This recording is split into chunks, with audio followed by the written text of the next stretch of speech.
This is Smithy.tv.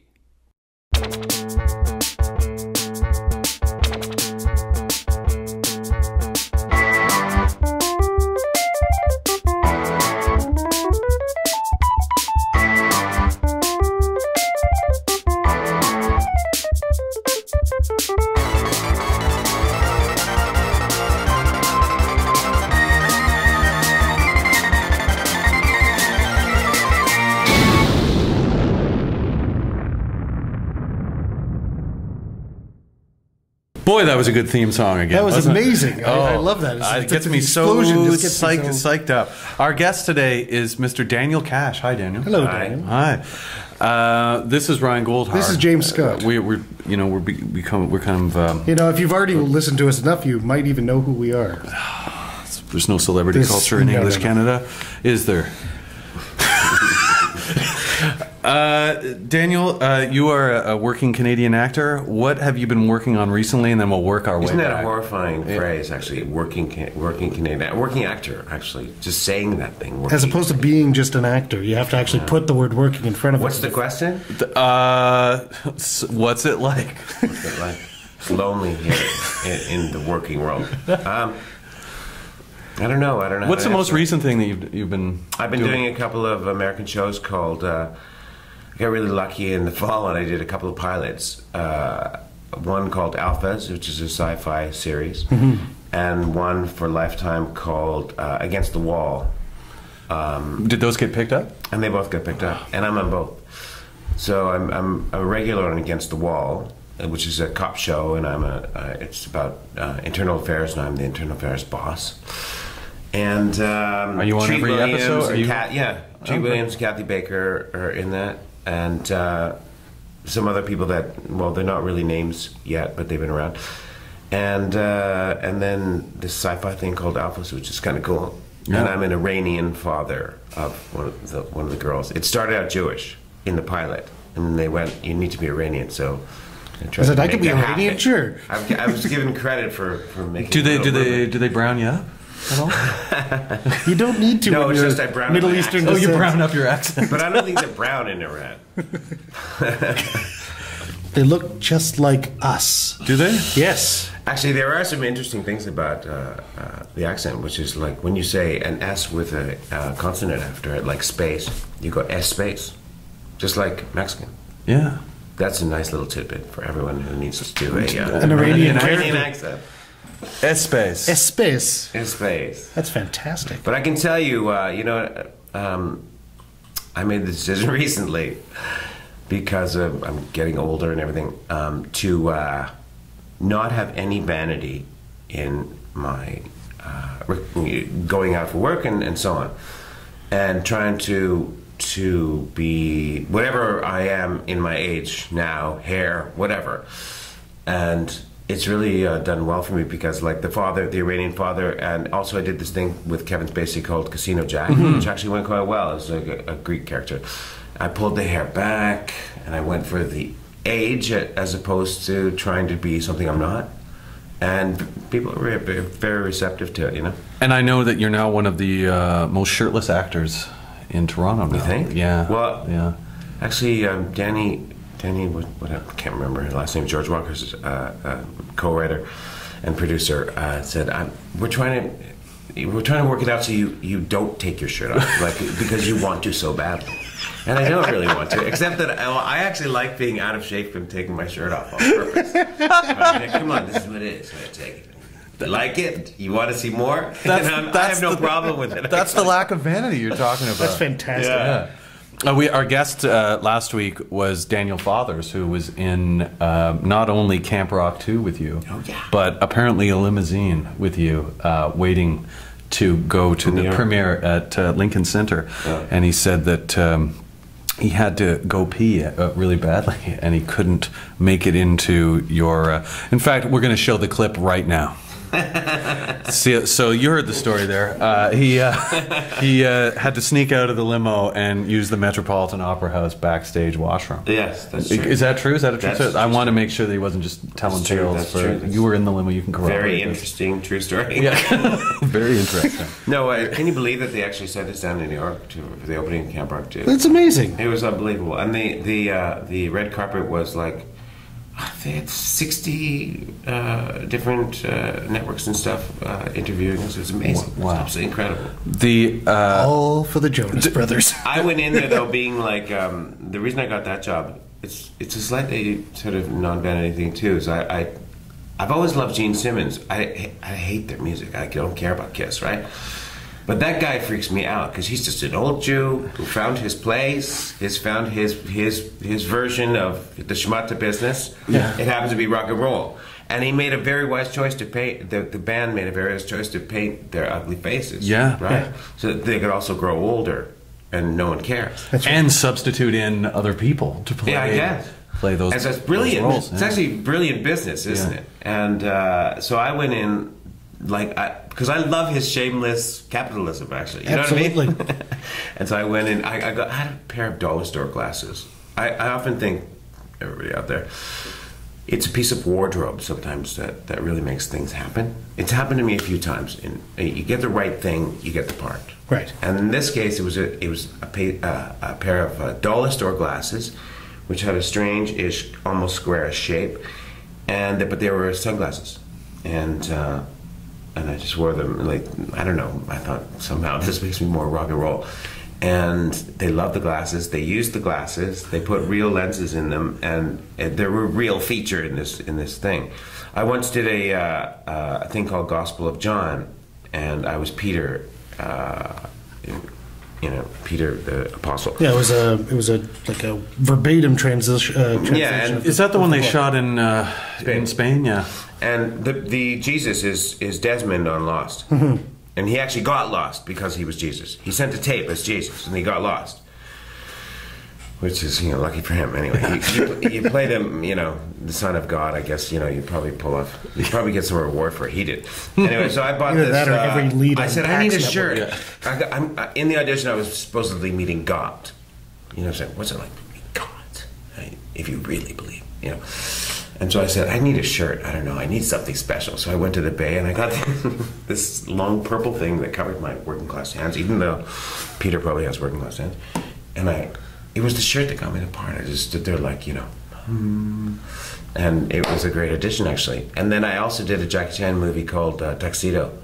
And I bought a pair of boots. I said, I need some, I was a thug really, but it was a really good part. And I bought a pair of boots that were heavy and hard and stuff, and I got the part. I think related to the boots because they said, oh, "I love those boots. Where'd you get them?" And the other time they said, "I love those glasses." And actually, the aliens thing is cool. I was an alien, so it was one of my first auditions. In fact, I have a clip right here of you dying in Aliens. Why don't we check out our Netflix? There you go. We're about to see Daniel Kash die on Aliens. Well, come ahead. I couldn't cue it up perfectly, but I queued it up close enough. So you're going to throw out some flares. How far into the movie is this? Pretty cool. I survive a lot longer 1 than a lot of hour people. and Yeah, see? 10 minutes. Oh, that's good. I didn't die right off the top, man. See, they're walking around. They're going to call for some evac. It's amazing how Technology has created this. what kind of presence this movie has. Here I am. It's Daniel running into the ship. Hold on a second, there's something. Just get up here. I'm in. Ramp closing. Beautiful. There you Ah, go. is That's that a it. You performance never or see what? it. He's Here's just the funny thing about that is I had done that thing and I went to Nova Scotia to do a play, to do Streetcar. yeah. And they wanted me to fly to LA to do ADR. And I didn't even know about the business at all at that point, right? And so I just couldn't go. And so if you notice that, the guy going, hey, there's some stuff here. Ramp closing. It's a New York actor. He voiced me over on that line. Yeah. I just wondered, boy, your voice was a lot higher. Ramp closing. I hate the guy that they use, which is also like shows what they really think of me and my voice and my persona. Let's find the guy that talks like that. Anyway, it's fun. Less Canadian. But I actually got Aliens because of a piece of clothing too. At the time in England, it was in England, and James Cameron came over and recast it there because he was just grooving on the idea of like finding new people.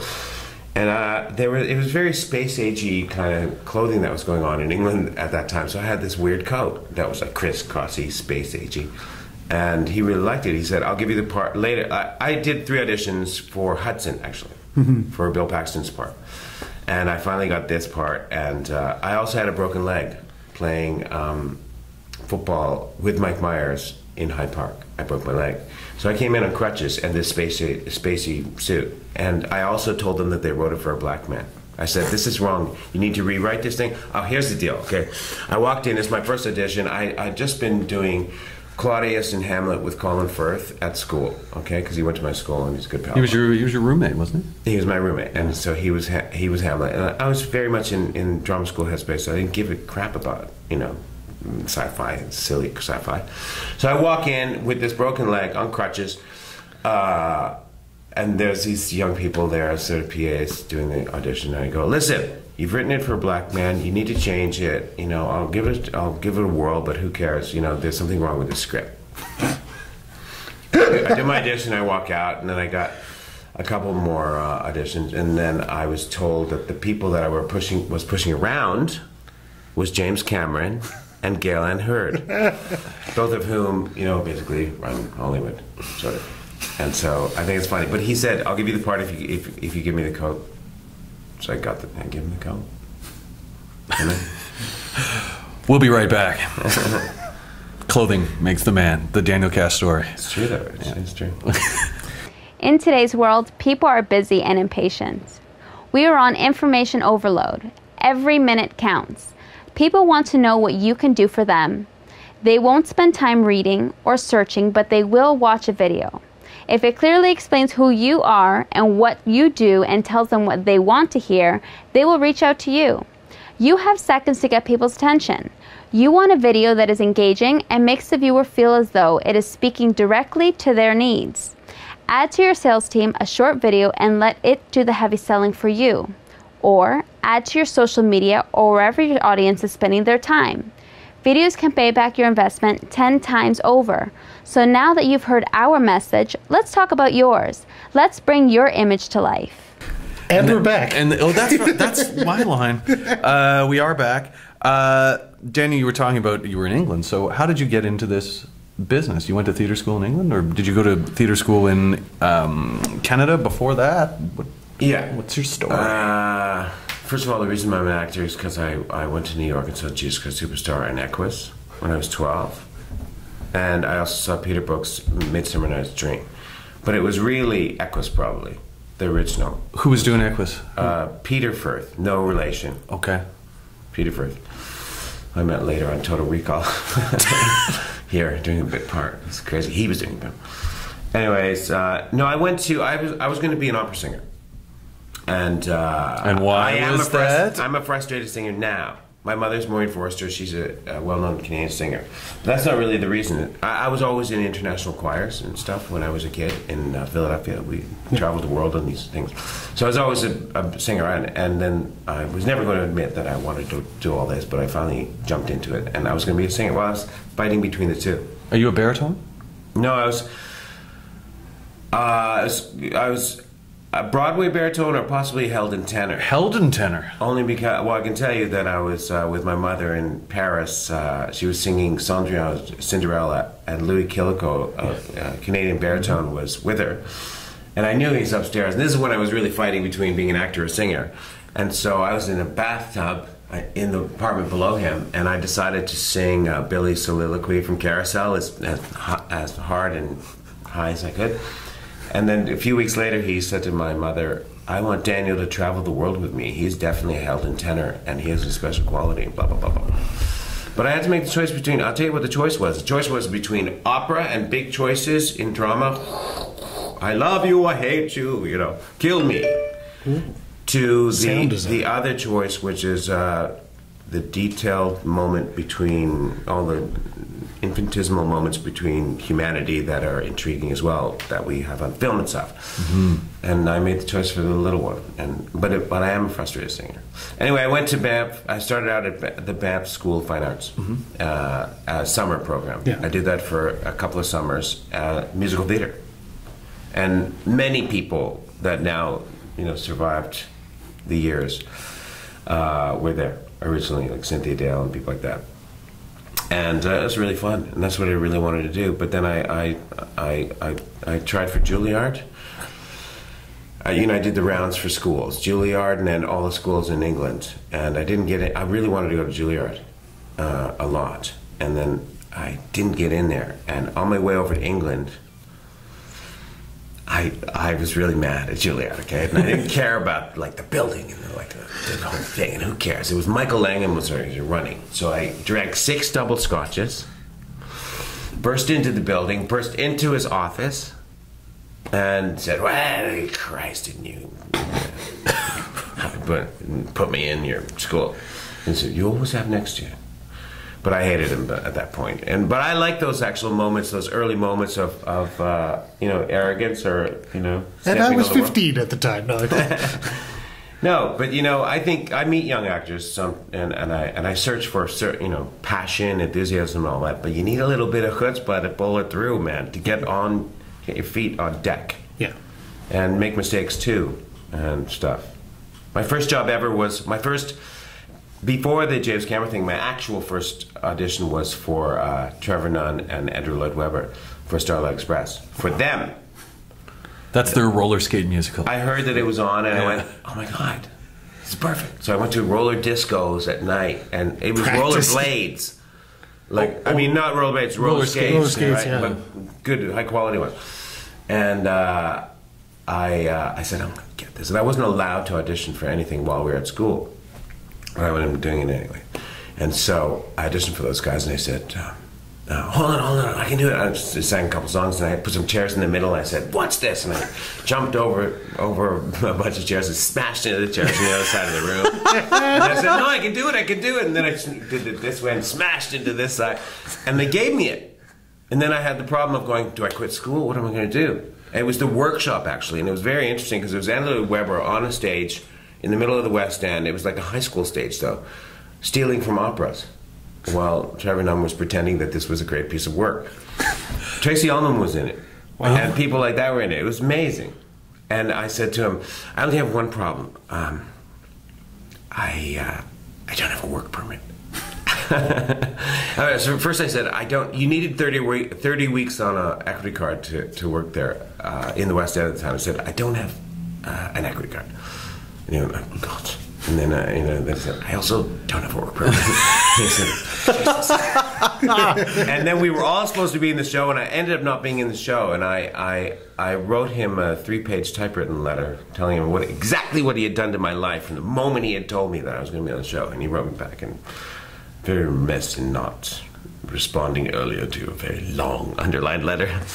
But one day I'll meet him again and give him shit for not hiring me. I was really mad because Colin, I was actually, first like going, hey, look, this guy's gonna get lucky to be in the West End right off the bat, right? And I went on holiday, family holiday, like in between school. I come back, I lose the job because it just fell through because of work permits and all that. And then Colin suddenly hit a big thing. So it was a weird time, man. So close. What school was this? Drama Center. Okay. Pierce Brosnan was there. People like that. Simon Cowell. Wow. It was a specific kind of training. It was a method school, really. And then, had you graduated when you auditioned for Aliens? Yeah, not too long afterwards. I mean, it was frustrating. It took me a while to get my equity card. You can get an equity card now, no problem in England. But at the time, the only 2 equity cards with every rep house in the country were given away. So, thousands of people wanted it.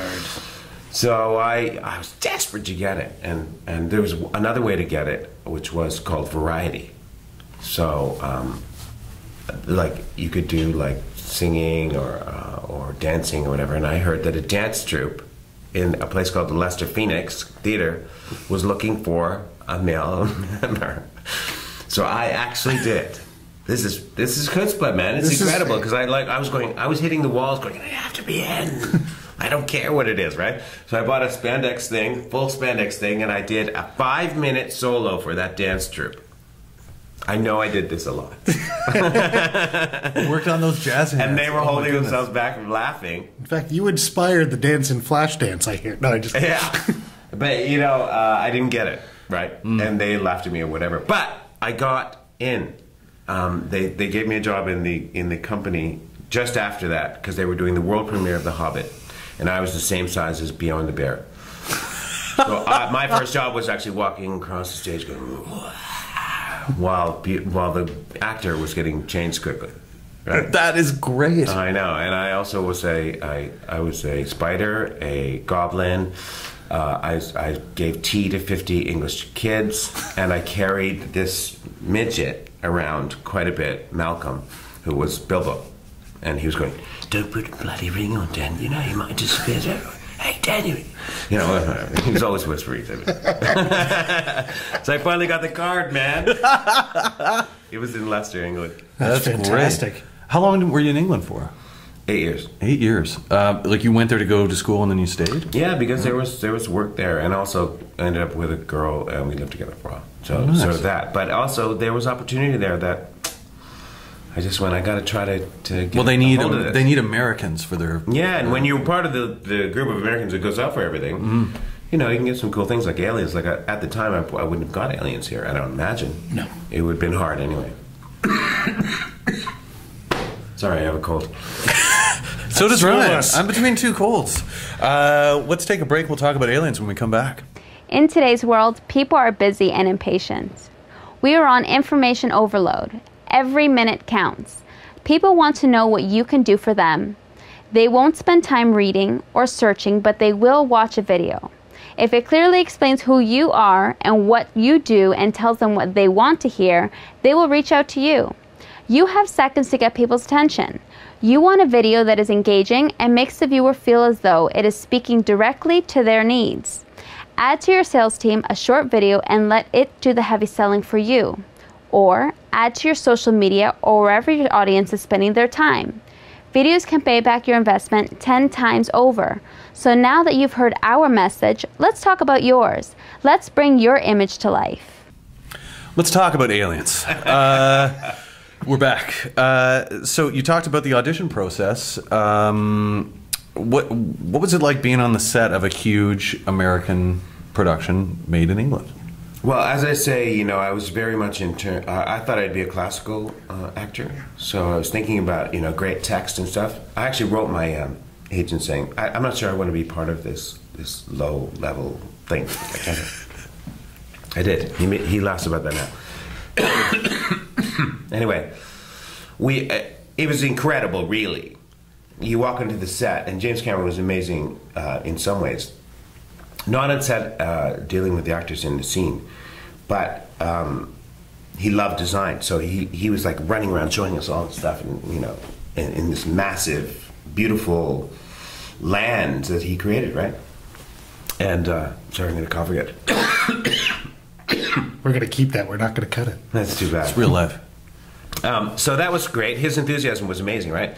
Sigourney Weaver comes up to me and says, "I'm Sigourney Weaver," and so that was all fantastic, and it made me very comfortable, and you know, it was a really sort of ritzy environment too. You went to like lunch in this wood-paneled, beautiful dining room, and everything was like they partied their buns off too. Like James Cameron wanted to like do old style sort of like partying, you know. So they would buy whole restaurants, and we just keep going to places and reveling in our great destiny.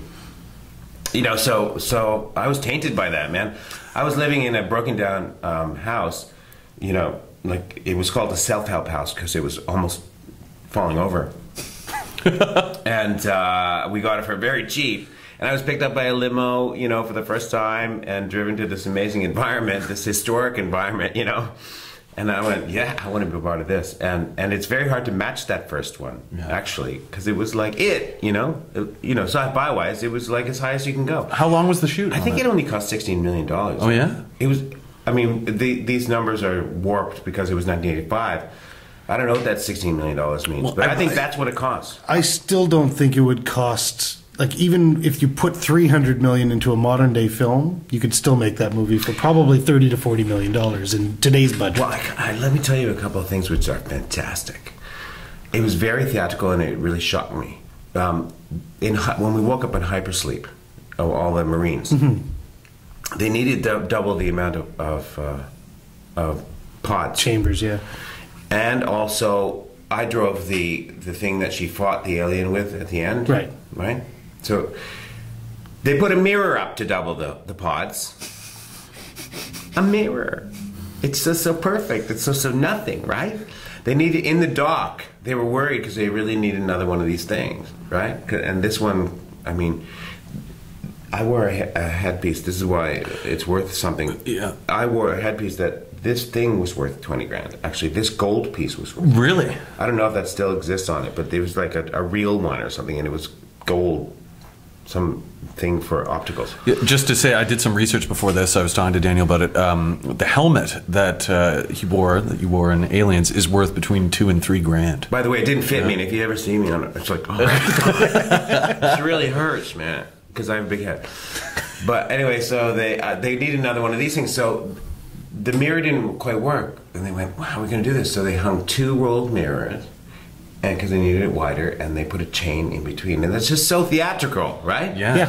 Also, the thing is not mechanical at all. There was a northern bodyguard stuntman behind me going, "Dan, come on, move your legs so that we can get over and get to lunch." And it was like he was just behind me, just doing it. It felt like crap. It felt like nothing. So I got to give James Cameron credit because I think I'm of an age or something where I was part of manual world as well as what we're into now, and manual world's kind of cool, man. They achieved some great stuff with it. Well, there's an interesting story that Billy Wilder filmed, The Apartment, for the office scene, the big office that Jack Lemmon works in. They wanted to make the room look really long and big, so the set designer made smaller and smaller desks going back so that the people at the back of the room are actually midgets. Unbelievable. It's so great. No, but that's before CGI, Yeah, amazing. Fantastic. Yeah. How long? I never thought though that Aliens was going to be that special, an incident in my life. But other people make me feel that way. Well, you do, those convention circuits, WizardCon or whatever they call them sometimes. Yeah, I didn't do them forever and ever, and I knew they existed. And so out of the blue, only like 4 or 5 years ago, someone called me and said, "Will you fly over to England and do this thing?" Because they had everybody on the poster, but a couple of us, including me, and the collectors need me, right? Yes, they do. Spunkmeyer. You know about I this. do. Spunkmeyer came from Cereal Box, by the way. What do you mean? The name. James Cameron told me he came from Cereal Box. Hilarious. And anyway, so they need me. So I was trying to get into it in a way because I thought maybe there's something decent money or whatever it is. And now I've done it about probably about 8 times actually. And it's a little bit of a disaster, like being at those things, unless you're maybe the headliner, like crazy, William Shatner or whatever.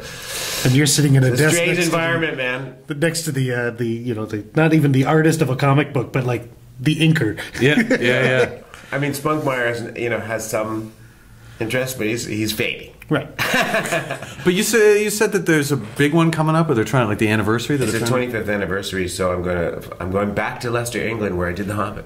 Yeah. And there's one in the middle of September. I'm going to do it. Nice. I'm doing it partly because I can go over there and see all my old friends. But it's also the 25th anniversary. I'd like to see the cast. I saw Bill Paxton recently. He was in Toronto, and it was nice to see him. Did you guys all get along on the It set? was Paul Reiser and people like that. Yeah. I mean, everyone went onto their things, But it was a great cast. We had a lot of fun, man. Because there's a lot of North Americans in England kind of thing, I guess. No, those guys, like the Paul Reisers and Bill Paxton and Michael Bain, they flew over. They knew him they were like Michael Bay had done Terminator already, yeah. And I think Bill Paxton was something in Terminator as well. He was. He's a punk. He gets killed in the beginning of the movie. And then he carried on a couple. Well, James Cameron just loves Bill Paxton. Yeah. And so they were part of his little troupe. Mm-hmm. Yeah. Nice. So, what brought you back to Canada? Actually, a couple of people who I get quoted on Aliens a lot, and recently someone said to me, "That was so great. You did that with an English accent." And what are you talking about, man? There's a couple of lines where they're like, "Hey Bishop, you need anything else?" It's a nothing line, but it's in it, and people know it. Okay, it's about he's dissecting the face hugger, and this is how people now hear it. They go, "Hello, Bishop, do you need anything else?" That's why I came back. It's because suddenly, even though I fought against it, I was in an audition, and someone said, "Your O's sound English." And so because I'd been there a long time, and I fought against having an accent, but I was doing things, just slight things with my inflections that were English, like just little things like, "Is it really? Is it really?" Just a little, but it's not North American, you know what I mean? But it's enough to deter them. Then you're a man with no nation. Yeah. This is a problem, right? So you can't go up for, I remember I actually went up for, Bronson, Charles Bronson movie, one of those Death Wish ones. Death Wish 4. I went onto the set because they were looking for a North American. This is terrible, but they brought me up to him, and the producer said, "So where are you from?" And I went, "New York." No. And I didn't realize I was saying that, and they all laughed at me. So Charles Bronson laughed at me, and I walked away with my tail between my legs, and I went, "I have to leave this country." But partly, there was another thing. I don't look particularly English. Like if I'm going to do English sort of parts, I mean, my physicality, really sets up who I do and what I play and so on. I always say I'd be Hamlet in Poland. But it's a racist thing because here I'm going to be a thug or a cop. Right. You know what I mean? And now it tends to be rabbis and psychiatrists too, which is interesting. But no, so I also thought I don't fit an English type that's really pure. Right. If I had a certain kind of look or feel that was English, I might have wanted to join that. But the thing is, in England, when you get it together, or you're reasonably successful, you join that old list of great people that have been before you, and you're part of this great culture. But and it became more and more revealed to me as I lived in that sort of environment that North America is a young place. They think back to 1066. We think back to a couple of hours ago.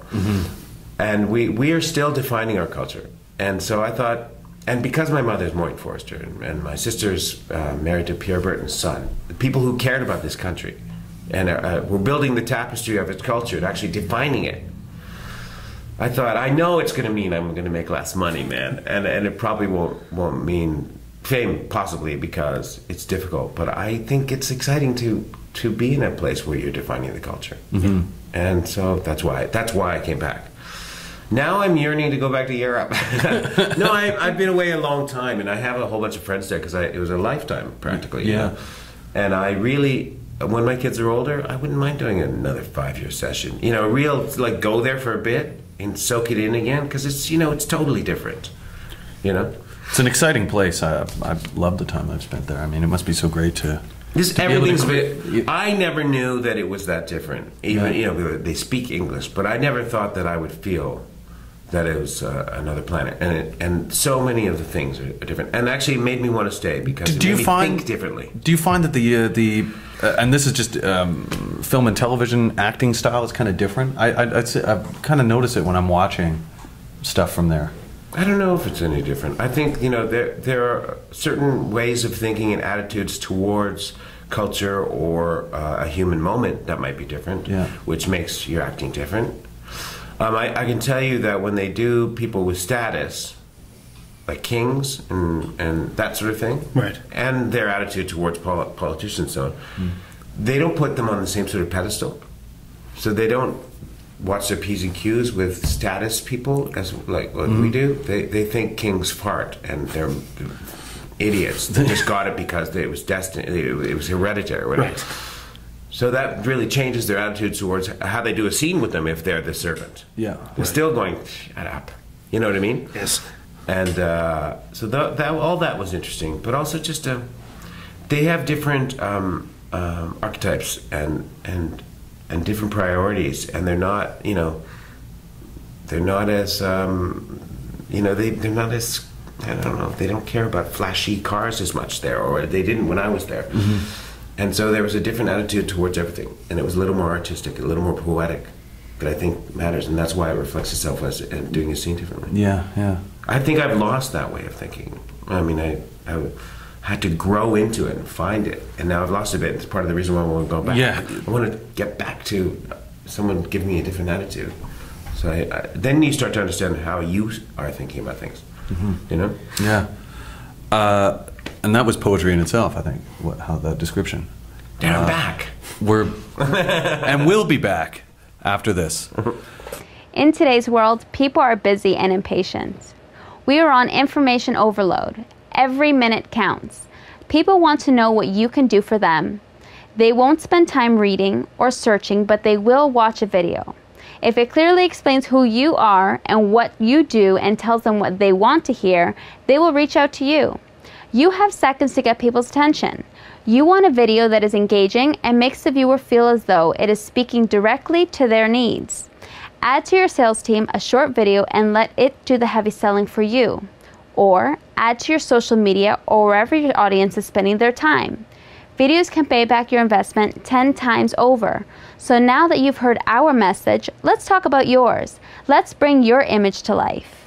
We're back. This is actually a first for us on our show. We don't do many games, but we've decided to do a game today. I'm not. We've got a game. I'm going to say nothing. I was doing some research for you. And there's a quiz online of your work. Of your work. And we'd like you to be the... There's a quiz online about my work. Yes, about your work. And so the quiz is The world's about... got a problem, man. Every question is the same except for the end of it, which is... What role did Daniel Kash play in the, well, this says movie, but this is a series of Due South. Do you remember the character you played on Due South? Yeah, Louis Gardino. So that is correct. I've got that marked. You got that right. They give you other choices if you forget. So we can. How many seasons of Due South did you do? I did 2 seasons, and they weren't using me enough, so I burst into Paul Haggis's office and said, "Kill me, you bastard! You promised me you'd kill me." And so I blew off Paul Haggis and Robert Lantos in one shot, and one rules Hollywood and one rules Canada. So that's not good. Sorry to bring that up. Wow, that wasn't what I was expecting. It was driving me crazy at the time. Actually, it's very popular in England, by the way, now. Yeah. And but now when I look at it, I see it a lot better in where it sits in a dramedy, than I did at the time. Yeah. But I was at a place in an age where I was going, this is not helping me. It's Paul's It's his thing, show. Great. Yeah. But I'm frustrated. You know what I mean? I got a lot of flack for that. What role did Daniel Kash play in the TV series A Town Without Christmas? Although that's in reverse. That was a TV movie, wasn't it? A Town Without Christmas, I was the mayor. Mayor Dennis is correct. You could have been. Who was in that with you? The girl from Raymond, Patricia Heaton. Patricia Heaton. Yeah, I like her. I have 2 Christmas shows. Oh, That's another question on here. You do something with Christmas in the title, it'll come up every year. Let's skip to question Look how 4 interesting just so they that are. we can do... What role did Daniel Kash play in the movie The Man Who Saved Christmas? Your second I Christmas don't know the movie. guy's name. So here's your choices. You have Frank Gilbert, A.C. Gilbert, Hiram Harris, or Newton Baker. I think it was just, but that's another character. Do the other 2? The other 2 questions No, or the the other last 2 names? Hiram Harris or Newton Baker? I'm gonna say Hiram. You are correct. You are correct. Yeah, see? Wow. We're putting you on the spot Who, for things done 14 who was- years ago. That was a cool thing, actually. Oh, yeah? Who was in that with you? George Costanza. Jason Alexander? Yeah. It was a true story. Was this done back in like the late 90s? Early 2000s? Back Yeah, when at there Goodman was Awards, when it was one of the last things done there. Oh, yeah? Yeah. Wow. Because it was a great environment for that. I love that space. RoboCop, the Oh, series was God. shot there too. It's fantastic. It was Old a Detroit. huge set that was lost in Toronto. Yeah. Now it's just posh. But that's a true story about a Rector's set guy. Oh yeah, the guy who invented Yeah, that? the Congress said, we want everyone to be making bombs. And so the government actually asked him to change his factories into bomb makers. And then they said, we don't want we're going to cancel Christmas. This is so ridiculous. That will really pull up the morale. Give him a bomb for Christmas. Yeah, there's a couple of armor-piercing bullets, son. So he went to Congress and begged them to change it. And they did. And he saved Christmas. Let's go. We'll go back to question 3. What role did Daniel Kash play in the telemovie Counter-Strike, which I believe was a series, not a telemovie? Carl. Last name? I guess they only go by the last name here. We have Garvin, Lutke, Chairman. Carl Lutke. Yes. I do the Chapman accent. I really like doing that. Almost like my personal. It stayed on my tape for a long time. Sometimes you do little things in maybe series that don't count that much for people, but you think you did some good work. I've always thought that there should be an award for those little kinds of characters. To be little completely moments off that character. are good. Anyway. Best supporting actor. What role did Daniel Kash play in the telemovie? And I believe this actually was a telemovie, maybe a miniseries. Life with Judy Garland, Me and My Shadows. What's his name? Robert. Give me the list. Arthur Freed? Yeah, Arthur Freed. Okay. You're right. You're right. I remember when that was being cast. That was a huge production. Yeah, and I'm really, there are times that won Emmys and stuff. Yeah. Well, actually, here's a couple things. There's not that many times when you're actually proud of the things that you do, and that is definitely one of them. When Judy, what's her name? Davis. When we did the read through, I said to her afterwards, during a break, I said 2 things. One, you're going to win an Emmy, and she's a sort of big star, so she was like fluffing me off. But I was going, it's true, because she had done so much work on the preparation of it. It was just there. And then 2, this is very much my mother's story, because my mother had an alcohol problem too, and she was a singer, and I just was amazed at the similar path of someone who has these certain different, formulas, pieces of the formula that it just sounded like my mother, a lot of it. Wow. There you go. Each one of these is going to have its own story, which is great. Well, that's why we're doing this. This isn't just to see what if you role know did you play in the movie Haven? Shy, Conrad Brower, Richie Rich, or Mordecai? Mordecai. I put the CH. And that was the Jew in the room one. That was with Natasha Richardson. And it's just shocking that she died, man. Yeah. It was a great production. I remember when that was casting too. Yeah. That was a great thing. That's a World War II. It's a true story. Yeah. She tried to get. She was trying to get 100 immigrants refugees to come to New York. Yeah. And had a hard time doing it. Go ahead. What role did Daniel Kash play in Bone Daddy? Give me the names. William H. Palmer, Trent, Peter, or Rocky? He was Palmer. Trent, Peter, or Rocky? Trent, Peter, or Rocky? Peter? You were Rocky. I was Rocky? You were Rocky. What is Bone Daddy? I was a publisher. I was Rocky? What's Bone Daddy? Bone Daddy is with Rutger Hauer, and at the first scene of the movie, I'm his publisher. He was a famous author or whatever, and I was abducted, and I was put on a slab. And throughout the whole movie, you cut back to me, and each time another bone is taken out of my body. Oh. Until they kick my carcass around an alleyway. And actually, while my body was being cast, like they were doing it, those guys knew aliens backward.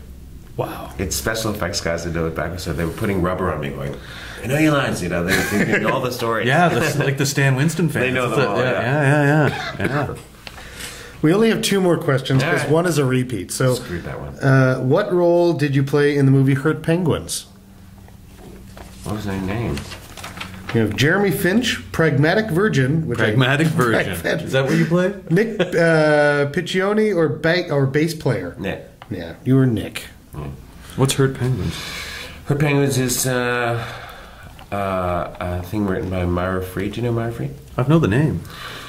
And it was like an independent film. One of the first things I sort of did like that. There used to be a lot more independent films like this around, and I was a rock and roll guy trying to get our band together. And the girl that I was with needed to get money, so we were married, but she decided to seduce a rich man in order to make him feel that she was in love with him, and then ended up being in love with him. But the thing about that thing is, Myra said, "Listen, we don't want to cast anyone who can't play an axe." And I said, "Well, I play." I jumped out of a helicopter. So on the day when we actually were doing the concert, I had worked really hard to try to get to any kind of place, and I didn't know guitar at all. I'm much better at it now, actually. And they were furious with me. So I ended up just doing this line. But that didn't go down well. Sometimes you have to lie, man. Hey, you hear tons of stories about that's how you got this job. I know. You know what I tell you? Horseback I riding. can tell you one thing. Right. Yeah. I have never been asked in my life if I have a license. And I have many times had to drive like furiously down a road, doing practically stunt driving. I've never been asked if I have a license. That amazes me. You just look like you have a license. Yeah. You just assume that you're over the age of 20 and... Yeah. Anyway. And the last question. What role did Daniel Kash play in the video movie The Immortal Voyage of Captain Drake? I think that was a voiceover.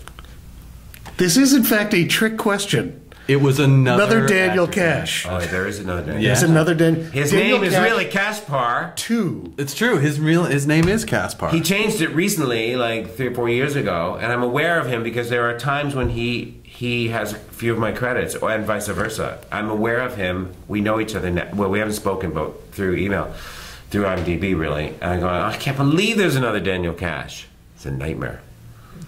Did you do Law and Order? Did he do Law? I did. You did? Yeah. How was that to work on? Well, it was great. It was nice to be in. I lived in New York for a bit, and it was nice to get the job and also just be part of that thing. The direction was a little weird. They was just going less. I mean less. You're doing too much. You're doing too much. Never in my life has that been said to me so much. He wanted me to, and actually, what's there is kind of good. So it was probably right, but it was amazing how many times he said that. I think it was Dick Wolf who was doing it. He was going less, whatever. Which incarnation of the show were you on? Like, who was the it was Jerry Orbach. Right. Oh, nice. And I had seen him in Chicago, the musical, here when I was a kid, with Gwen Verdon, and in like a really classic one. He's an icon. Really, that guy.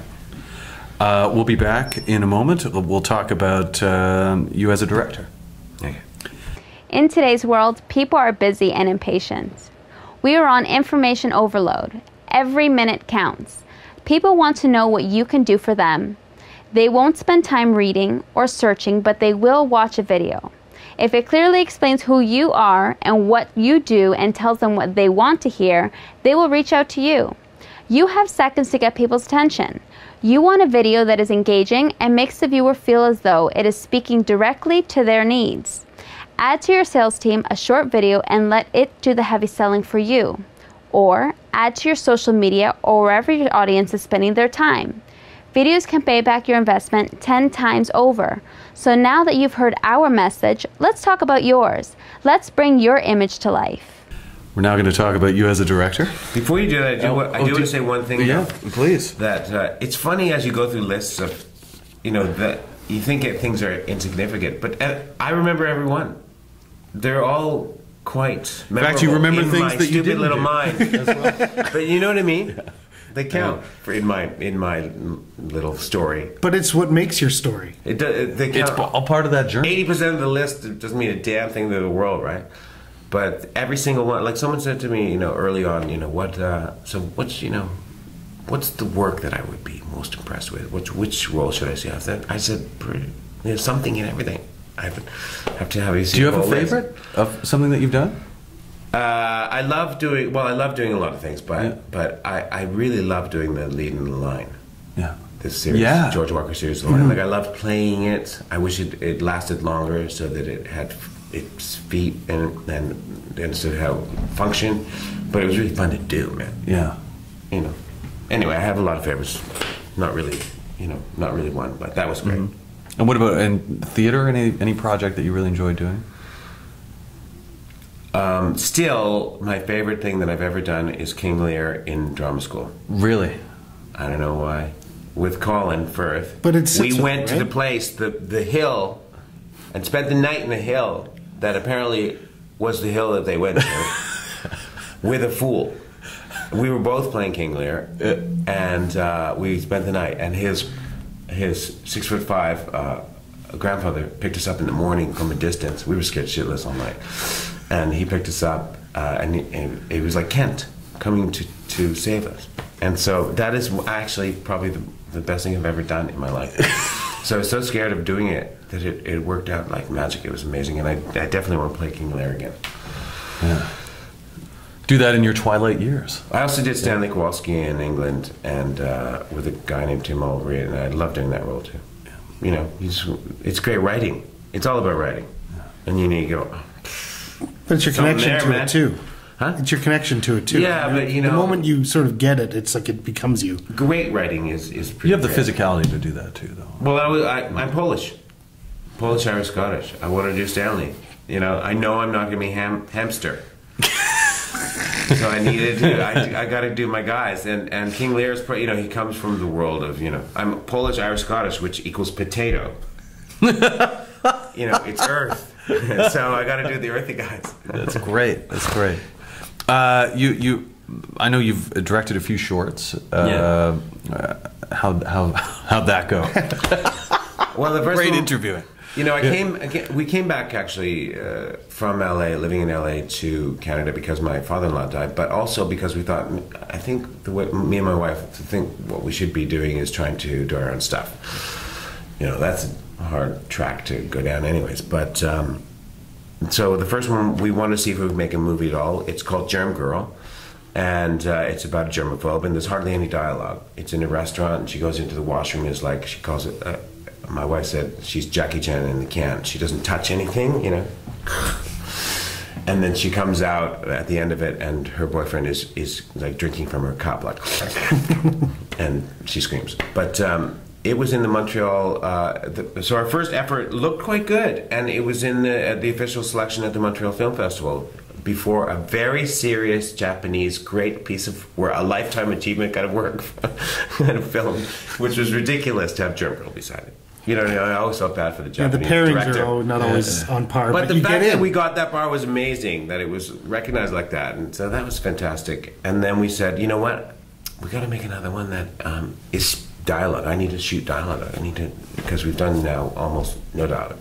So the next one is called Flip Phone, and it's 3 bridesmaids in a car on their way to a wedding up north. And it's a lot of true stories in it, and they talk the whole time, like, yeah, I stepped the guy, yeah, what, you did too? And, you know, was that the same night or whatever?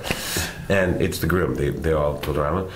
And by the end of it, you know, there's a technological museum piece in a way, because these things change, but at the end there's a little silence, and the phone goes, your message has been received. So the bride got the whole thing. And that we signed with Shaftesbury to be a series. And we were going to be, my wife was in it, she was going to produce it and write it, and I was going to direct it. It would have been fantastic. What happened? And they said, we had very big people behind us. There's a lot of red tape there. But we were like there. Christina Jennings said, this is a phone call. And then they couldn't find a broadcaster in the next year. And we learned something too, which was, my wife was particularly passionate and funny and so on. She's a natural saleswoman anyway. Like, we needed to be in the room to sell the concept. And, you know, because other people selling the concept, it's like, just changes it. Yeah. Like, men saw it as, you know, bitchy girls yapping. Yeah. Women to this day, it's on a loop. It's on Air Canada and stuff all the time. Oh, great. And it was on TMN all the time. And so many women go, it's a documentary, man. It's us. This is it. I love that thing. So many people loved it. And the series was it's called Flip Phone, but the series was going to be called North of Lawrence. as in the people who never go south of Pusateri. And where the beginning was going to be, they're in their very lush, beautiful world. And it's all those rules, like it's all those fantastic, and they're particular to Ontario. The people who know when to put the wreath on the SUV at Christmas. Yeah. You go, no one else does that, but they all do it. There's a waspy sort of list of rules that are specific, and it would have been fantastic. But anyway, the beginning was going to be filled with color coming downtown, and then once you cross Lawrence, everything turns into black and white. It's the unwashed and all that stuff. And then, so the third one that I did was called For Lease, and it was longer. It was cause the other one I realized, I've been in a car now. I shot dialogue and in a car. And so the third one was a drama. The first two were comedy. The third one was a drama, and it was 2 environments. And it was a true story about a girl who we were with in LA, and she said, I'm looking for an apartment. So she went to a real estate person who said, just meet me at this apartment. And just before it, she was walking by, and a woman dragged her in. She's a black girl. Yeah. And berated her about how the black, out of the blue, how the black population is ruining America, and how blah blah blah blah blah. And she was like, she actually hit her, and it was one of these strange, terrifying moments, man, out of the blue. And so this is what we filmed, and we did it here, and girl walking by, nice. She had a little argument with her boyfriend in the front, and he said, "I'll meet the real estate person. You go and just see what it's like outside."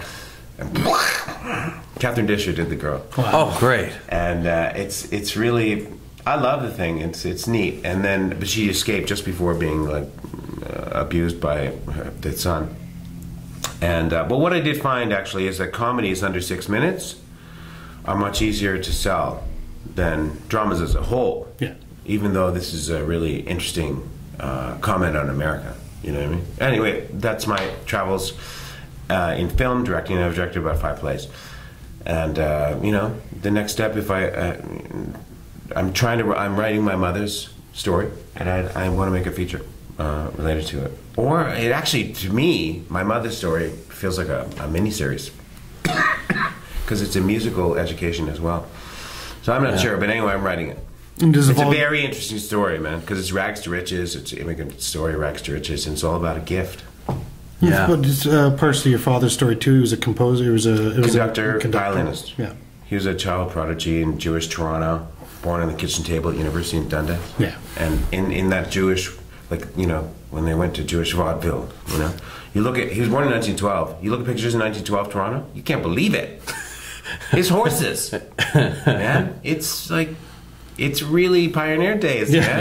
Yeah. The Royal York was like the Empire State Building, and I love that whole environment. I always wanted to make a Jewish vaudeville show too. It's a whole other lifestyle, because there's the different eras and the different Jews amongst Canadians too. And your father beat any of the. He was born here, so he was already post pre both wars. So it was never enough affectation of. Yeah. So your family. He used to go to Eglinton and Yonge to visit the country. Yeah. Your mom's from Montreal, though, wasn't she? Yeah. Yeah. And she's really a Montreal icon. Mm-hmm. She grew up in a very French environment. What part of the city? I don't know Montreal well enough, but it's Rue Fabre is the street. R-U-E-F-A-B. Oh, F-A-B-R-E, I think. Fabre. And anyway, I actually was. I did something really interesting last year. Which was a cameo on the Road, Walter Salles. Mm-hmm. Yeah, the On the Road. On the Road. Oh, yes, yeah. Walter Salles did Motorcycle Diaries. Yeah, he's a great guy.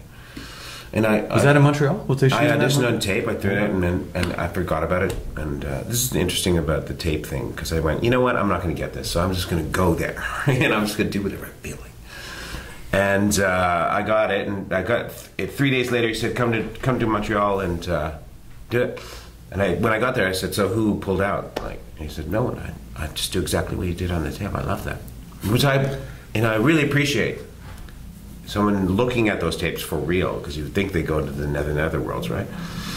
Anyway, where I did the wardrobe, and that was like visiting here and there. Like I worked with Lasse Hallström on Shipping News. Here and there, you visit a set and you feel like you're visiting a poem, you know, or the world of, you know, stupid but art, and you know, it's a special environment. And this Walter Salles thing was that. It may fail as a movie, but it felt wonderful to be part of. You know what I mean? Anyway, so while I was doing, I think I was drawn to be there because when I was doing the wardrobe, I said I was very much involved with writing my mother's thing, and I said, anyone know where Ruth Fabre is? And it was right there. And my mother had always, in telling the stories about her lifestyle, she always saw it as filled with life and French Canadians and bread smells in the air and life and laughter and noise. And I look at the street, nothing. It's low level, nothing. It's like the most boring street. It's like a little working class street that is not impressive at all. So I don't know if the world has changed in Montreal or if my mother saw it in a different way. You know what I mean? It's a different era, though, too, right? Yeah, like when you know, the Victory Day or whatever, everyone came out with their pots and pans onto the street. To me, that's a great scene, right? All the working class people coming out. That's fantastic. Well, I read so much of that in her story. It's incredible. I read a great book on Montreal in the 40s and 50s, like where it was kind of like a bad town, where you know a lot of mobsters and that those kind of cabaret theaters and stuff. And it gets into the French Canadian culture, and they say that, you know, those three solitudes: the English language, the French language, and the French language, and the lower class English people. They never locked their house. When they played hockey in the street, it was with horse turds, frozen horse turds on the street. Like just fun. I think that's the world she grew up in. Yeah. And she loved it. Yeah. And her parents thought it was weird and never learned French at all. Right. Right?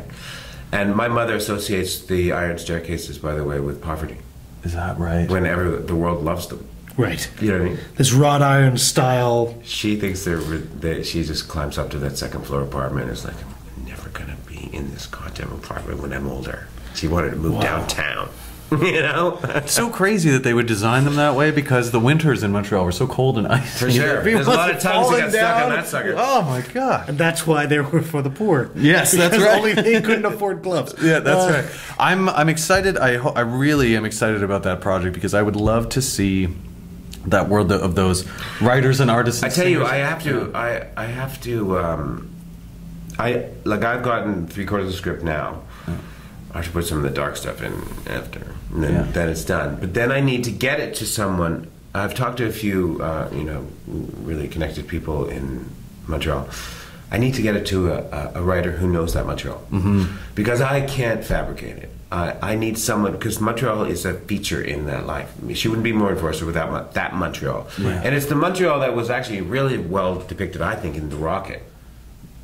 Yeah, I haven't seen it, but I know that Montreal thing, man. You just sort of love the thing, you know. Ben's restaurant, bagels, and I don't know, hockey, and it just it's that mythological Montreal. It is. That's a big part of my It's the Leonard life. Cohen before he starts singing, when he's just a lot of people came out of that. Yeah. You know, they really did, and it's special, and everyone who wasn't part of Montreal actually envies it. There's a great thing. Again, sorry, I've just read this book recently. It's so funny that the brothels, there was like a vice squad trying to shut down brothels, but they didn't want to shut down the brothels because they were making so much money for the police and kickbacks. So the policy was that they were supposed to go and put a padlock on the door of the brothel so they couldn't be opened. And the policeman would always come and they'd put the padlock on like the door down to the basement in the brothel, just so they can say that they put a padlock on. It's just that's the way the Montreal worked in those days. Hilarious. Hilarious. But it's a great movie, because my mother also went to all the great, she was in the era, she went to all these old great conductors around the world. People who were like the disciples of great. Yeah. For some reason, all these people were sort of dying at that point. Like they were like over 75, certainly maybe over 85 almost. The Pablo Casals and all these people. And she was had a great personality. They loved her, and they loved the fact that she was a true contralto. Yeah. And so it's also a musical education of all those people. Because if you mention Bruno Walter or something to an average person, well, even my mother's name, anyone, It's not that they don't know it. It's like saying another Milky Way or something. Yeah, but these guys I think they should be noted. Well, these guys would have been household names back in the 40s for sure. Totally. Yeah. You know, I mean, and so I think that there's an aspect of my mother's life outside of her actual life, her musical life, that's really interesting. Yeah. For the population, for the non music going population to hear these names, hear these people, you know. So I'm really I'm dedicated to this idea. That's why I think it might be a movie miniseries, because there's elements. There's a just to be able to get into those details a little bit more. Yeah. Daniel, I can't thank you enough. Well, thanks for coming by today. Thank you very much. I was going to say, is there any? Sorry. No, it's okay. No, we don't. Is there any tips out there or something or suggestions you can sort of think of, a message you might want to pass on to anybody who one day might listen to these shows? For budding actors or whatever? Young actors and people who are thinking about. There's probably a million things I could say, but I'll give you one little tip that changed my life. You get sides, and you go in with all these sides, these different versions of writing, and for whatever level of artistry that went into that kind of any kinds of show, and they're all different, and sometimes they seem to be not that great. But my life changed, and my job getting life changed when I decided that everything was genius. Not everything is garbage, which is easy to say. Yeah. Right? This is garbage. No, everything is genius. And then you have a whole different attitude to this script. And you'll get work. I can tell you that. And also, you know what? My sister was married to Michael Riley, and I wasn't getting work, and I was going, God, he keeps getting work. Why does he keep getting so much work? So, and it was Michael and a number of other actors that I've been around at certain times when I go, you know why he's getting work? He's working way harder than I am. He's working his butt off on this thing. Yeah. Pretending in the moment that he's not, but he's really working a lot harder. Not only, actually learning the lines or something, but dreaming about it. He's putting it in. He's trying to build something behind it. And that's the key to it all. It is. It's like anything else, man. It's time and effort, enthusiasm, but work. Whenever I'm teaching or whatever, I go, get obsessed beyond obsession, and it'll probably bear fruit. Thank you. All right. Thank you very much. Thank you. Cast this. Thanks. James Scott. Ryan Goldhart, Daniel Kash. Daniel Kash. Thank you. See you next time. In today's world, people are busy and impatient. We are on information overload. Every minute counts. People want to know what you can do for them. They won't spend time reading or searching, but they will watch a video. If it clearly explains who you are and what you do and tells them what they want to hear, they will reach out to you. You have seconds to get people's attention. You want a video that is engaging and makes the viewer feel as though it is speaking directly to their needs. Add to your sales team a short video and let it do the heavy selling for you. Or add to your social media or wherever your audience is spending their time. Videos can pay back your investment 10 times over. So now that you've heard our message, let's talk about yours. Let's bring your image to life.